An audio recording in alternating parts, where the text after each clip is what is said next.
What's the meaning of congestion charge?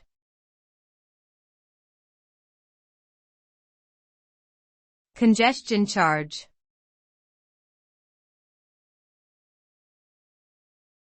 Congestion charge.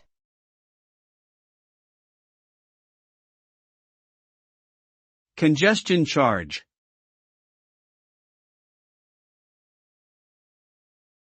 Congestion charge.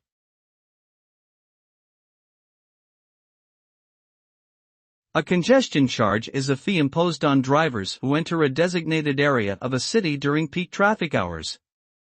The goal of this charge is to reduce traffic congestion and air pollution by encouraging the use of public transportation, walking, and cycling.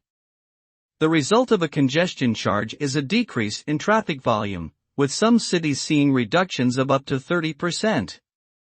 This reduction in traffic leads to improved air quality and increased mobility for those who choose to walk or cycle in the designated area.